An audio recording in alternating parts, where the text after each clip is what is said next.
Number 15 का श्लोक number 14 चौथा चल रहा है। यहाँ देखिएगा अध्याय नंबर 15 और श्लोक नंबर यहाँ देखिएगा 4 में।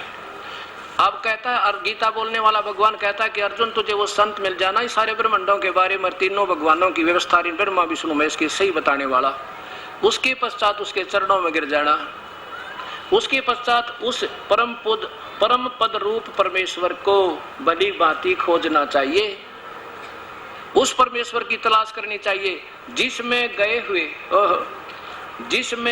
हुए पुरुष यानी साधक फिर लौट कर संसार में नहीं आते, जिनका जन्म मृत्यु फिर नहीं होती, और जिस परमेश्वर से सब ब्रह्मांडों की रचना हुई है, जिसने सारी सृष्टि को रचा है, अर्थात इस पुरातन संसार वर्ष की जिस परमात्मा ने या प्रवृत्ति विस्तार को प्राप्त हुई, अर्थात जिसने सारे ब्रह्मांडों को रचा है, और उसी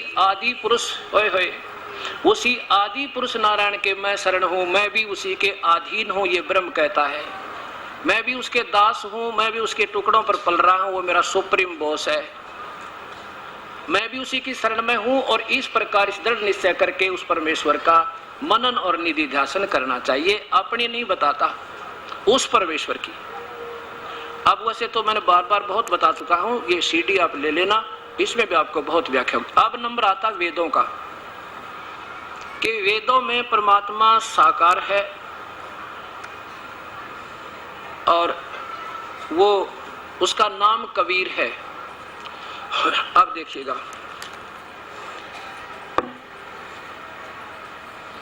सबसे पहले मैं आपको ऋग्वेद दिखाऊंगा। ऋग्वेद जो महर्षि दानंद जी द्वारा एक आधा ऋग्वेद उनके द्वारा टीका है।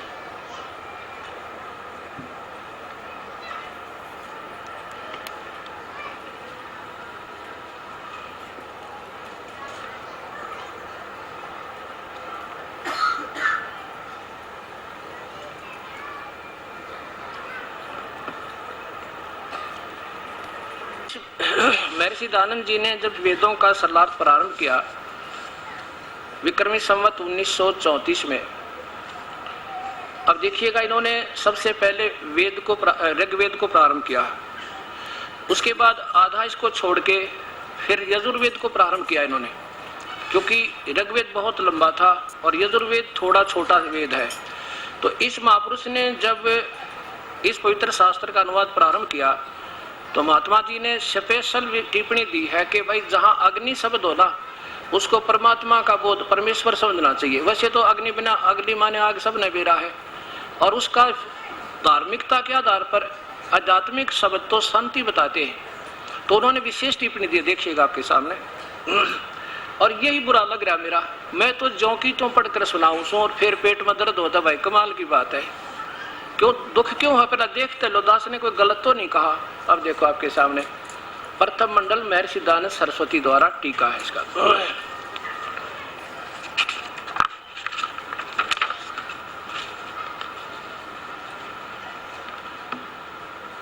प्रकाशक है सार्वदेशिक आर्य प्रतिनिधि सभा 3/5 महर्षि दानंद भवन रामलीला मैदान नई दिल्ली। इन्होंने जब इसका प्रारंभ किया तो सबसे पहले अग्नि शब्द से ही ये पवित्र शास्त्र प्रारंभ होता है। ऋग्वेद भाषा भाष्य प्रथम मंडल प्रथम सूक्त, ये अग्नि शब्द से ही प्रारंभ होता है। ये भगवान के उपमात्मक नाम होते हैं। और इसमें क्या लिखा है इन्होंने, यहाँ देखिए टिप्पणी में, कि यहाँ अग्नि शब्द के 2 अर्थ करने में प्रमाण है कि इस ऋग्वेद के मंत्र से यह जाना जाता है एक सद्ब्रह्म के इंद्र आदि अनेक नाम हैं, तथा इस यजुर्वेद के मंत्र से भी अग्नि और आदि नाम करके सच्चिदानंद घन आदि लक्षण वाले ब्रह्म को जानना चाहिए। इत्यादि सतपथ ब्राह्मण के प्रमाणों से भी अग्नि शब्द ब्रह्म यानी परमात्मा और आत्मा इन दोनों शब्दों का वाची है, अर्थवाची है। इस प्रमाण से अग्नि शब्द से प्रजा शब्द करके भौतिक, प्रजापति नाम से ईश्वर का ग्रहण करना होता है। इस मंत्र के सत्याचरण से नियमों से ये का जो यथावत पालन करता है सो ही व्रत कहता है, और इस व्रत का पति परमेश्वर है। इस ऋग्वेद के प्रमाण से ज्ञान वाले तथा सर्वज प्रकाश होने करने वाले विशेषण से अग्नि शब्द करके ईश्वर का ग्रहण होता है। स्पष्ट कहते हैं कि अग्नि शब्द जहां मिला है तो उसको परमात्मा मानना। इसके साथ साथ सत्यार प्रकाश भी आपको दिखाता हूं, उसमें भी उन्होंने ऐसा ही विशेष प्रमाण दिया है जब उन्होंने सत्यार प्रकाश को प्रारंभ किया प्रथम समोल्लास में। अब दास यहाँ असमंजस में है, इसका समाधान हो जाए तो बहुत अच्छा होगा, कोई बुराई नहीं हुआ करती इसमें। अतः सत्यार प्रकाश है महर्षि दयानंद सरस्वती स्वामी विरचित आयुर्वेदिक पुस्तकालय दयानंद आश्रम केसरगंज अजमेर से प्रकाशित है।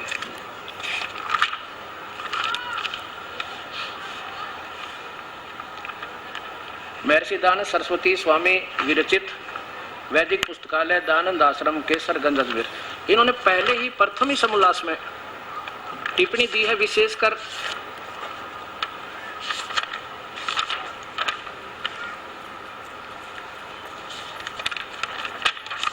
ये प्रथम समोल्लास यहां से प्रारंभ होता है और यहां इसके दूसरे ही पृष्ठ से यहां देखो नीचे ओम, ओम आदि नाम सार्थक है, जैसे ओम खम आदि आदि। आगे देखो ओम आकाशवत व्यापक होने से, खम सबसे बड़ा होने से ईश्वर का नाम ब्रह्म है।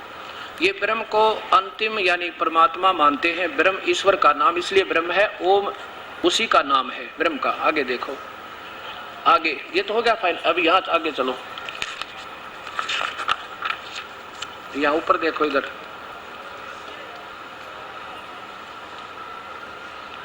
ऊपर लो, यहाँ ये प्रथम समोल्लास 20 पृष्ठ पे है कि और सब प्रकाश होने से परमात्मा स्वयं प्रकाशित है। देखो, और सब प्रकाश होने से अग्नि, विज्ञान स्वरूप होने से मनु, और सबका पालन करने से प्रजापति, और परमेश्वरवैश्वर्य वाला होने से इंद्र, सबका जीवन मूल होने से प्राण, और निरंतर व्यापक होने से परमेश्वर का नाम ब्रह्म है। आगे देखो, ये सब अग्नि क्यों है? सब प्रकाश होने से, और सबसे बड़ा सबका व्यापक होने से विष्णु आदि। यहाँ देखो फिर इसी के दूसरे पृष्ठ पर आइए। अब यहाँ अग्नि शब्द, यहाँ देखो इधर से, इससे विराट नाम से परमेश्वर का ग्रहण होता है। नीचे देखो, इसका क्या अग, अगी, एण अगर गत्यार्थक धातु है, इनसे अग्नि शब्द सिद्ध होता है। आगे देखो, सिद्ध जो संस्कृत छोड़ के हिंदी बोलूंगा, जो ज्ञान स्वरूप सर्वज्ञ, जानने, प्राप्त होने और पूजा करने योग्य है, इससे परमेश्वर। ये देखो ऊपर देखो, पृष्ठ नंबर ये 21 है और ये 22 देखो।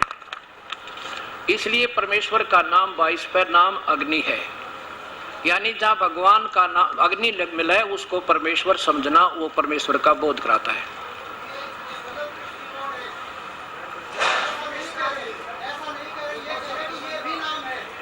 अब ईश्वर का नाम तो है।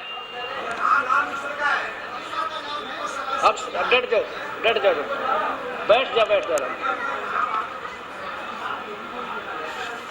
बैठ जाओ आराम तक, कोई बात नहीं। अब देखो यही स्पष्ट हो जाएगी। डट, शांति राख, थोड़ी सी शांति राख। अब देखो यही फिर देखो जानते, ये भी नाम परमेश्वर का है, ये भी नाम परमेश्वर का। ऐसा कहना चाहते हो ना? हाँ ठीक है। अब देखो, अब ये वही सामवेद और यजुर्वेद महर्षि दयानंद जी द्वारा भाषा भाष्य है और इनका प्रारूप थोड़ा बड़ा बना दिया, और ये सामवेद भी है इसी में। और ये किसकी द्वारा कहां से प्रकाशित है ये भी देखो।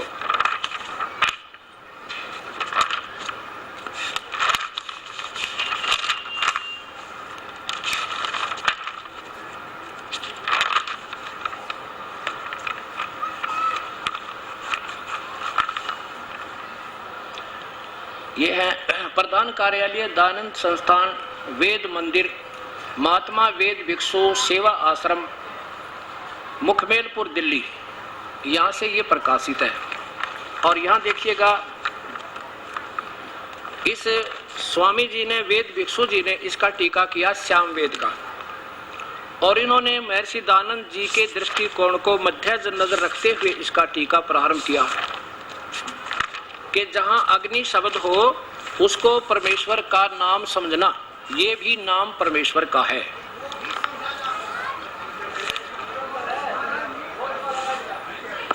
अब देखो शांतिपूर्वक सुनो, कोई बात नहीं। दास यही तो चाहता है कि मुझे गलती का पता लगे, यही चाह रहा हूं मुझे गलती का पता लगे, कोई बात नहीं। अब सुनो ध्यान से, अब देखो ध्यान, रड़ाओ ना रोड़े में इसने। अब ये देखो श्याम वेद,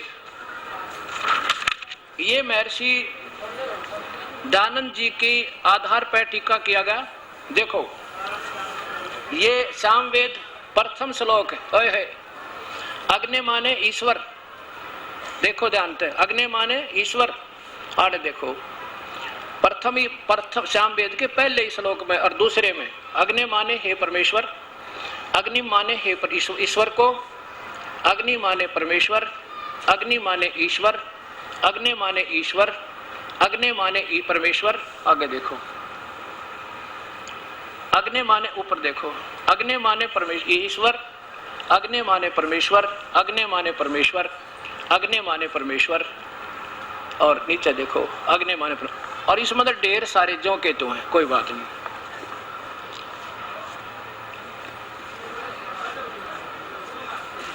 अब देखो यजुर्वेद का जो प्रारंभ किया महापुरुष ने,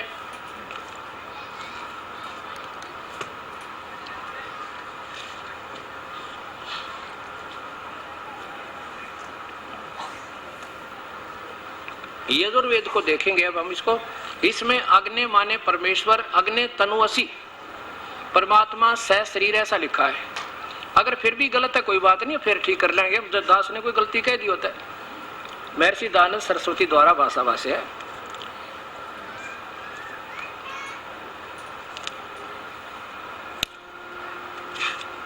मैं तो बच्चा हूं आपका, और गलती हो भी जा मेरे तो कोई बड़ी बात नहीं, फिर देख लेंगे, फिर देखेंगे, ठीक कर लेंगे इसको। ये देखो प्रकाशक है सार्वदेशिक आर्य प्रतिनिधि सभा 2/5 महर्षि दानंद भवन, रामलीला मैदान, नई दिल्ली। अब इन्होंने जब ये प्रारंभ किया,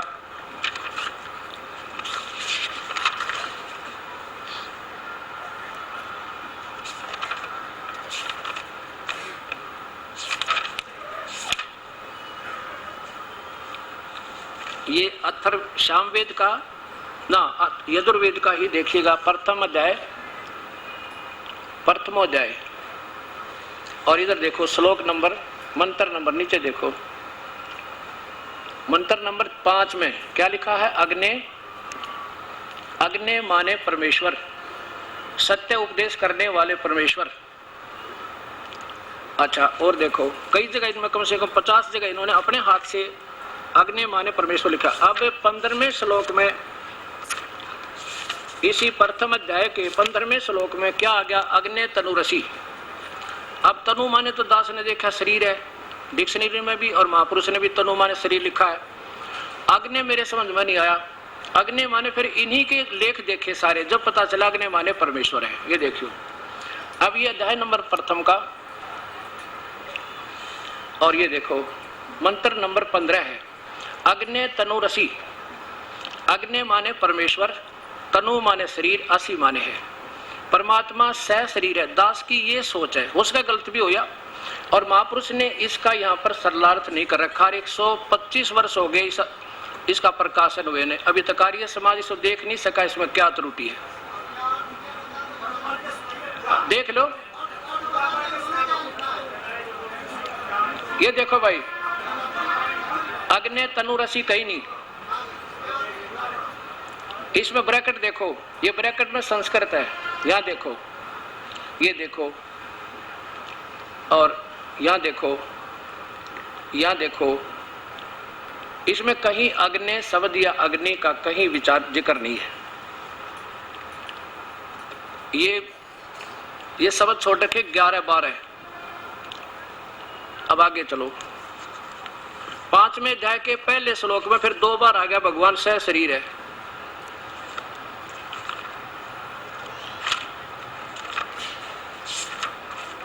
अब ये बात हुई आपकी केवल संघर्ष की, सच्चाई को छुपाने वाली। अब नहीं छुपाई है किसी तरह, ये तो समाज ने फैसला करना, पर मेरे से थोड़ा होगा। मैं कहूँ ये चश्मा तुमको नहीं है, इसका क्या फैसला हो फिर? ये देखो पंचमाध्याय, यहाँ 2 बार लिखा इकट्ठा ही, अग्ने तनुरसी विष्णुवे तवा सोमस्य तनुवसी। अब यहाँ देखो महर्षि जी ने क्या लिखा है, हे मनुष्यों, तुम लोग जैसे मैं जो हवि अग्नि, बिजली प्रसिद्ध रूप अग्नि के शरीर के समान है। और दास ये कहता अगर यहाँ अग्नि माने परमेश्वर लिख दें और तनु माने शरीर है, असी माने है, जैसे 100 जगह लिख रखा। अगर यहाँ भी ऐसा लिख दिया जाता तो कोई बुरी बात नहीं थी। अब यहाँ नहीं हो सकता। देखो आपके सामने है ये। और सोमस्य देखो, सोमस्य माने सतपुरुष का। अब यहाँ देखो इसी में ये तो भाई सामने गां खड़ी कर देने का हम तो मानना नहीं, बताओ उसका क्या फैसला हो फिर? ये तो समाज ठीक है, तुम्हारा ठीक है तो ठीक सही, मैं कोई गलत टिप्पणी तो नहीं करा। महर्षि जी ने ऐसा लिखा, मैं ये मानता हूँ, इसमें रोड़ा क्या रहेगा आपका हमारा? झगड़ा ही नहीं। ये तो समाज ने फैसला करना, जो उनसे अच्छा लगे उसका स्वीकार कर लेंगे, और ना लगेगा ठीक है। इसमें चाचा करण की क्या बात हुई? ये देखो इसी 5वें अध्याय के 35वें श्लोक में स्वामी जी सोम माने जगदीश्वर, अध्याय नंबर 5 देखो। और यहाँ सोमस्य 35 नंबर मंत्र में सोम माने ऐश्वर्य देने वाले जगदीश्वर, और सोमस्य कर दे जगदीश्वर का। कोई गलत नहीं, दास की अथॉरिटी। और ये पढ़े लिखे बहन भाई हैं, कोई गलत थोड़ा ही कर सके हम। अब देखो विष्णु वे तवा, विष्णु माने सर्वव्यापक परमात्मा का, वे स्वयं कहते हैं विष्णु माने सर्वव्यापक परमात्मा, तवा माने उसका, आप स्वयं, सोमस्य माने अमर पुरुष का, उस जगदीश्वर का, तनु माने शरीर, असी माने है। और वो कौन है, कैसा है? 5वें अध्याय के 32वें श्लोक में लिखा है इसी के में कि उसका नाम कबीर है और वो रितधाम सतलोक में रहता है।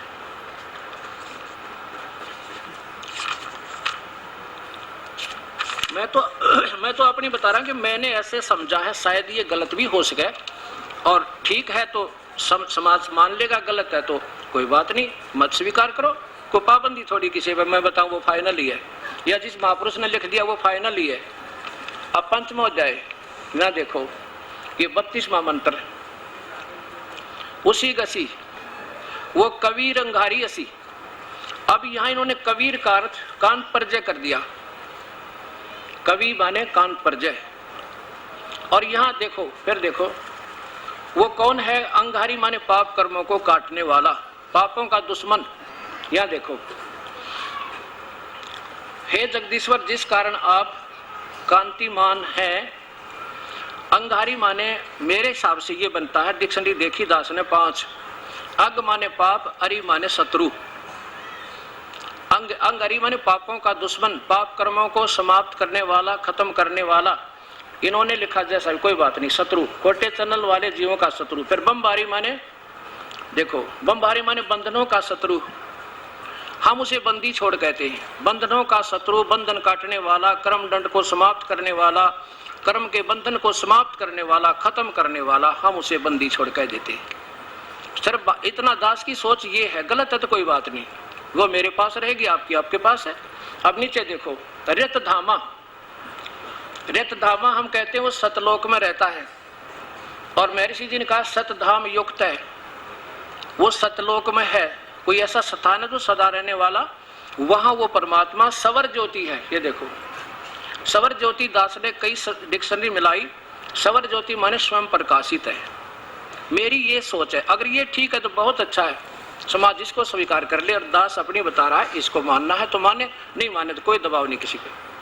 और मैं तो इन महापुरुषों को गलत भी नहीं कह सकता, मेरी इतनी बुद्धि कहा। मैं तो इन्हीं के द्वारा लिखे हुए टिप्पणी के आधार पर आपके सामने बता रहा हूँ। शायद ऐसा हो जाए तो उन महापुरुषों से मिल जाए ये थ्योरी जिन्होंने आंखों देखा परमात्मा को कि सतलोक में सह शरीर है और वो कबीर है।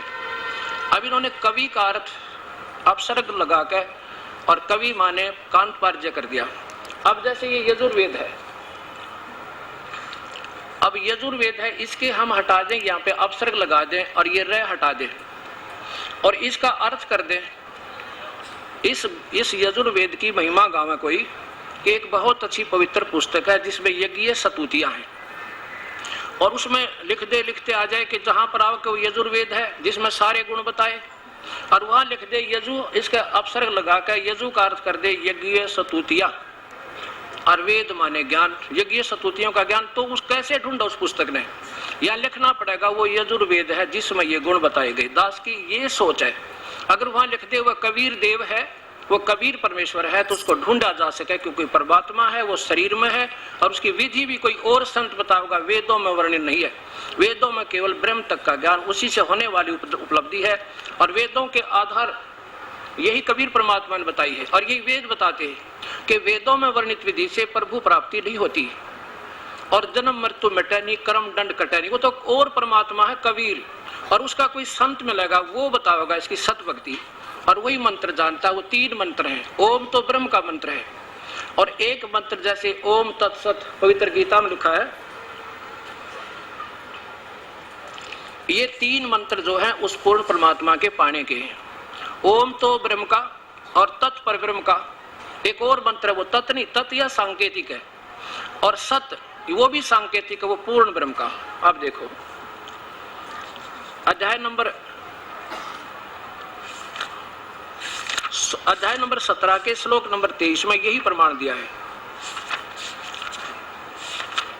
कि उस परम पूर्ण परमात्मा के पाने के लिए अर्जुन क्यों अपनी तो विधि वो बता रहा है कि मेरी तो ओम नाम का जाप है। पहले ये देखो 8वें अध्याय का 13वां श्लोक,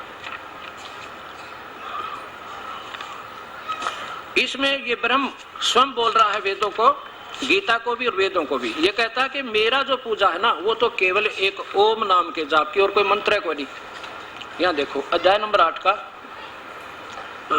और श्लोक नंबर 13, ये मंत्र नंबर 13 संस्कृत देखेंगे हम। ओम इति एका अक्षरम माम ब्रह्म व्यवहारन अनुसमरण, मुझ ब्रह्म का तो केवल एक ओम नाम है, एक अक्षर का ओम नाम, और दूसरा मंत्र को नहीं। और इसको भी कैसे जपना है, यह प्रयाति तजन देहम, अंतिम श्वास तक इसका जाप आपने करते रहना होगा, तब मेरे वाली परम गति को प्राप्त होगा। और अपनी परम गति को ये भगवान ब्रह्म कहता मेरी तो घटिया है, अनुत्तम है। 7वें अध्याय के 18वें श्लोक में। अब यहाँ चलिएगा,